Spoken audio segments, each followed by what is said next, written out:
अमरोहा जनपद में AIMIM party संगठन को मजबूत करने के उद्देश्य से अलग अलग स्थानों पर कार्यकर्ताओं के साथ बैठक करने पहुंचे एआईएमआईएम के प्रदेश अध्यक्ष शौकत अली ने मीडिया से बातचीत में संगठन की मजबूती पर जोर दिया।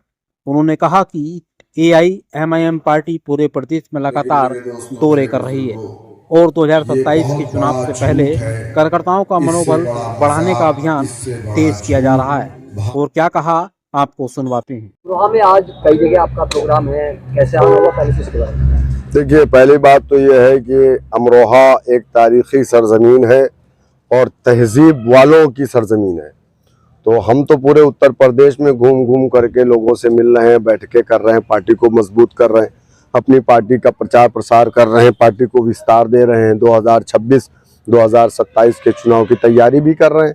तो आज उसी क्रम में अमरोहा आना हुआ। 3 प्रोग्राम है यहाँ पर, एक हम करके आए, दूसरा ये है, तीसरा और भी करने जा रहे हैं। तो इस तरह हम लोग छोटी छोटी बैठकें, नुक्कड़ सभाएं करके हम लोग मजलिस इत्तेहादुल मुस्लिमीन, हमारे जो राष्ट्रीय अध्यक्ष हैं जनाब बैरिस्टर असदुद्दीन ओवैसी साहब का जो संदेश है वो आवाम तक पहुँचाने का काम कर रहे हैं। उसी सिलसिले में आज हम यहाँ भी हैं।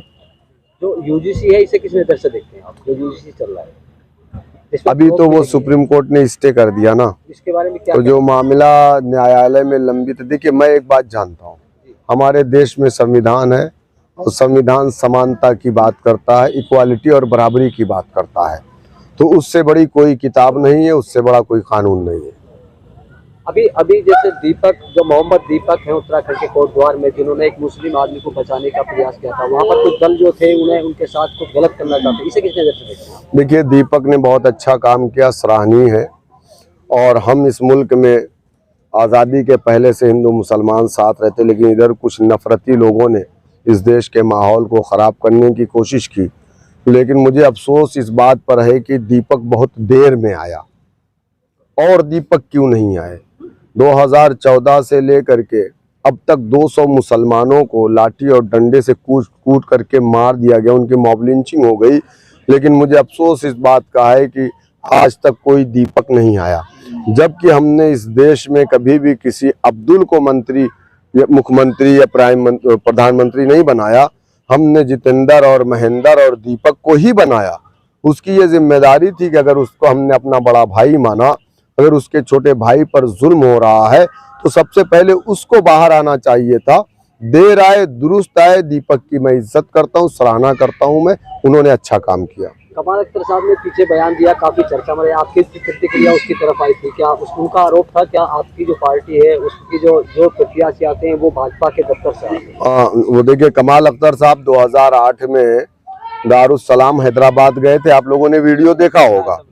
तो कमाल अख्तर ने जा करके वहाँ पर हाथ उठा करके दुआ की थी और वहाँ की आवाम से कहा था कि इस जैसा नेता पूरे हिंदुस्तान को ज़रूरत है और आप इजाज़त दे दिए मैं ओवैसी साहब को उत्तर प्रदेश ले जाऊं, बिहार ले जाऊं, मध्य प्रदेश ले जाऊं, झारखंड ले जाऊं।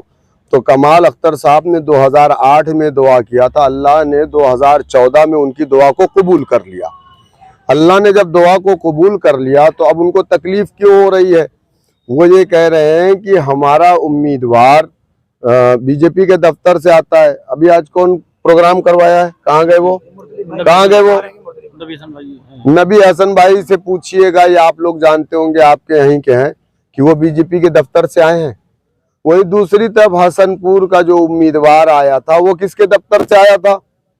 आरएसएस के दफ्तर से आया था, समाजवादी के दफ्तर में, तब यहाँ आया है। उसको भेजा आरएसएस के लोगों ने, बीजेपी के लोगों ने। तो ये बात तो साफ हो गई कि समाजवादी का उम्मीदवार बीजेपी के दफ्तर से समाजवादी के दफ्तर में भेजा जाता है।